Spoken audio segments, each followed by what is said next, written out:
So, we're going to be talking about tactics with air units. One thing to note is that if there's a unit, you never want to park your air units next to a node because this tends to happen, or if you don't see this happening, you probably should be in the habit of doing it. However, as you can see, this is where isn't very close to a node. However, they were to scout this node and they have radar, they would see a red blip over here. If that is the only time this is a disadvantage.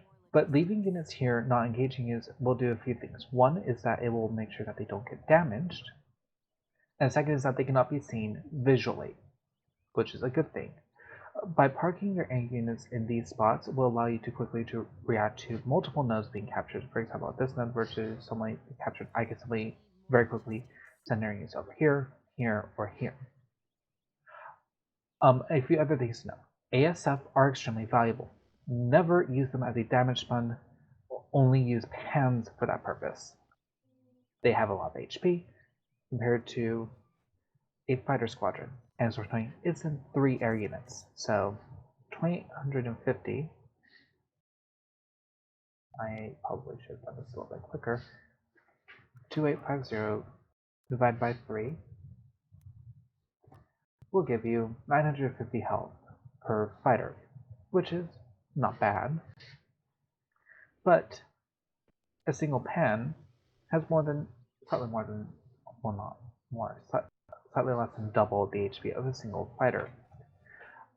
Fighters in this game are extremely valuable. Never use them as a damage sponge. Don't put them over here with Hades or strategic bombers because they're here to kill air units. That's their only purpose. If you don't see air units attacking your ground attack aircraft, don't send air units. Don't send fighters. Period. Because these are for winning air fights, not for making you survive longer. You can use pans for that.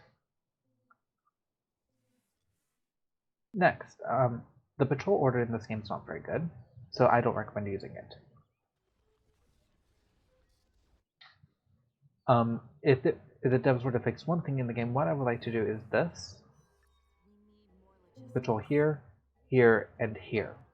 And I wish that I could change it so that all units go here, here, here, here, here, and here, and kind of go in this triangle back and forth in a circle. I would really prefer that's the way patrol orders would work. Instead, you can just patrol in a line, not like you can in Spring Commander. So I wish that this patrol order was changed. It's just horrible implementation. Next, I'm going to stop. Where's the other? I'll just stop this. Anti-air frigates. Actually, quite good. And there's a few reasons for that. One, they're very cheap, and they have a lot of damage. That's their main advantage. Second, they're dirt cheap. Whereas, as you can see,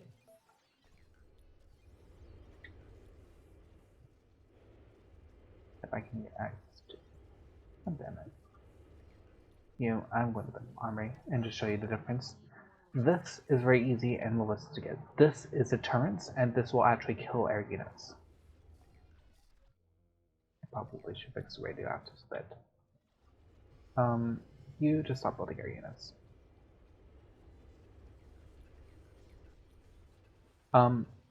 For subs for PAT, you have Apollos. Apollos are probably the best cruiser in the game.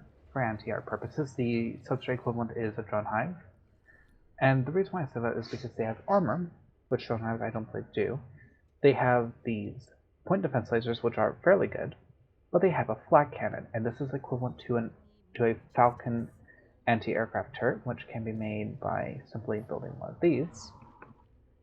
I'll get these going as well, because I think I might need them. But it is equivalent to a Falcon anti-aircraft turret in total damage. It's just that it's split over several weapons, like these light autocannons. And as you can see, it's quickly upgrading. It has 10% armor piercing. I thought it had 15. Oops.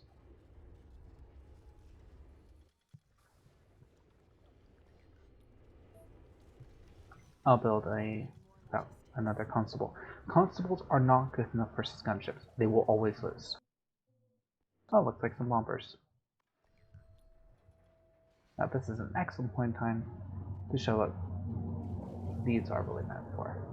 As you can see, I just gave them an attack move order. They're going to go engage stuff that they need to.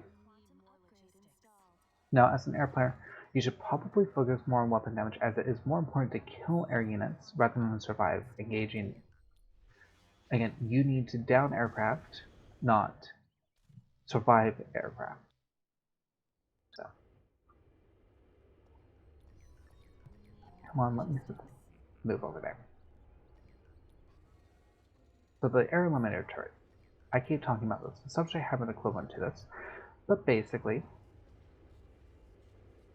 Oh, this does not have that. I thought this used to have...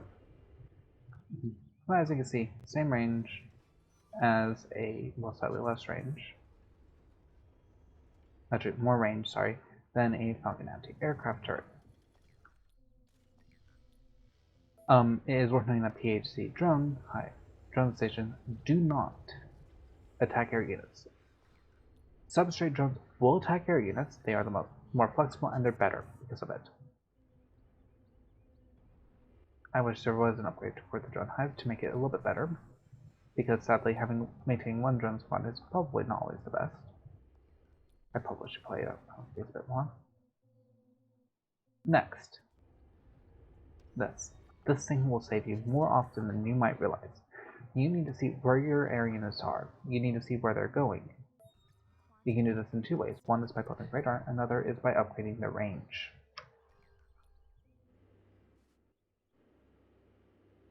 Oh, there's an enemy here. Probably should fix that. So these drone hives, very good as anti-air versus single targets, not multiple. So these sky cleansers are better anti-air. However, you just saw Plasma Storm. It basically deletes frigates. Also, removing EMP pulse is probably a good idea because it's overpowered versus substrate. I'm in favor of just removing it entirely. It's equivalent to kill in a few cases, and that's some problem. Now, these two turrets are actually not deterrents in themselves, but they will actually down probably one or two of these aircraft. If you want actual deterrents, you would build... This is not an anti-air, period. Build anti-air and spam it like it's no tomorrow. Spam it as if you are going to die to air. However, even if you are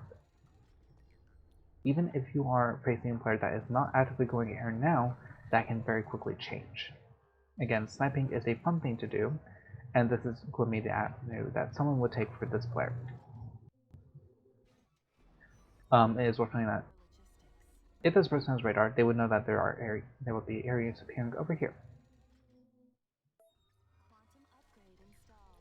That is the only warning they're going to get.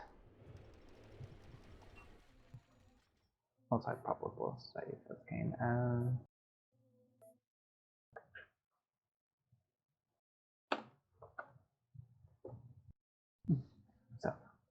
So always park your areas where you think you need to react. Second, don't park your areas over nodes because they tend to be scouted, or in places where defenses get to be built, like here, for example.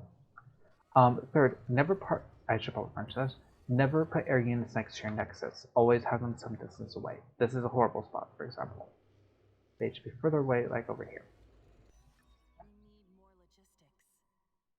This is also not a good spot because it's right next to a node, so putting them about here, or here.